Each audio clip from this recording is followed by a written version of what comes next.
लग्न ठरवण्याचा किंवा लग्नाची तारीख निश्चित करण्याचा विचार करत असाल तर ही बातमी तुमच्यासाठी आहे. कारण आता शुभमंगल सावधानला पुढील वर्षात मुहूर्त शोधावा लागणार आहे. अशी काय परिस्थिती आहे पाहूया.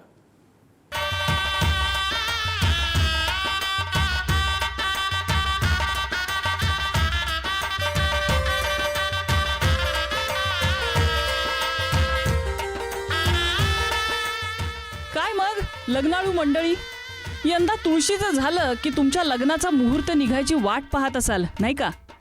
अच्छा ठीक आहे. यंदाच्या दिवाळीत बार उडवून देऊ वगैरे स्वप्न बघत असाल नाही का? रुको जरा, सबर करो. दिवाळी फराळासोबत मनात लग्नाळू बुंदीचे लाडू फुटत असतील नाही का? अभी मजा आएगा ना भिड़ो. तर थांबा,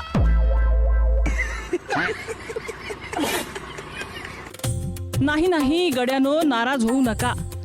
तुमची लग्न होणार, फक्त थोडी लांबणीवर पडायची शक्यता आहे. कारण सिंहस्थ 31 ऑक्टोबर 2026 गुरुचा सिंह राशीत प्रवेश आणि त्याच क्षणापासून सुरू होणार नाशिक त्र्यंबकेश्वरचं सिंहस्थ कुंभ पर्व.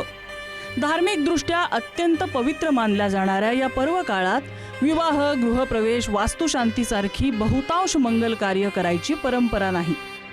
72 वर्षांनी येणारा हा त्रिखंडात्मक सिंहस्थ यावर्षी 31 ऑक्टोबर रोजी सुरू होतोय. उशिरा होणारे विवाह, परदेशातून येणारे काही लोक किंवा परदेशात जाणारे जे आहेत किंवा घरातल्या काही अडचणींमुळे ते विवाह करावे लागतात त्यांना. अशा वेळेस आपण सिंहस्थामधल्या गौण कालामधील आपण हे विवाह मुहूर्त पंचांगात दिलेले आहेत.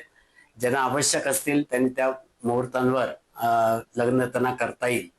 असा हा सिंहस्थ 72 वर्षांनी येणारा त्रिखंडात्मक सिंहस्थ हा मला वाटतं आमच्या आयुष्यात पहिल्यांदाच आलेला आहे. आता मग काय करायचं? मग काय पुढच्या वर्षी उरकायचं? अहो घाबरू नका, वर्षभर थांबायला नाही लागणार. हा सिंहस्थाचा काळ आहे जेमतेम 3 महिन्यांचा.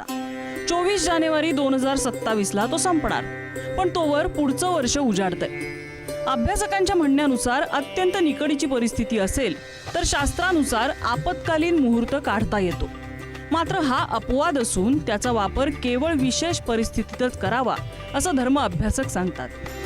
31 ऑक्टोबर 2026 पासून सुरू होते आहे आणि हा गुरु सिंह राशीतला पुढील वर्षी 24 जानेवारी 2027 पर्यंत आहे. त्यामुळे गेले पुढचे साधारण 4 ते 5 महिने कोणतेही विवाह होणार नाही. साखरपुडा होऊ शकेल, परंतु विवाहादी कृत्य हे सगळ्यांना जानेवारीपासून 26 जानेवारीला पासून पुढे जे मुहूर्त आहेत, जानेवारी, फेब्रुवारी, मार्च आणि एप्रिल आणि मे, 5 मे हा शेवटचा मुहूर्त आहे. आता काही लोक आपत्कालात काय करायचं, बऱ्याचदा असं होतं का काही करणं आवश्यकच आहे, अशा स्थितीत काय करायचं?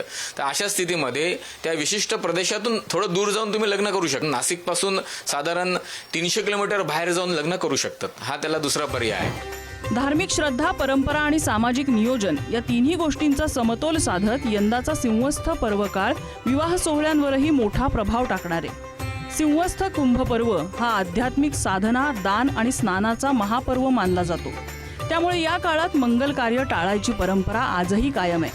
परिणामी येत्या काही महिन्यात विवाहांचं नियोजन बदलणार असून त्याचा परिणाम विवाह व्यवसायाशी संबंधित संपूर्ण उद्योग साखळीवरही दिसून यायची शक्यता आहे. थोडक्यात काय, तुळशीच्या लग्नाची वाट पाहू नका, नाहीतर पुढच्या वर्षाच्या तारखा आत्तापासूनच बुक करून ठेवा. किरण ताजणेसह ब्युरो रिपोर्ट, पुढारी न्यूज, नाशिक.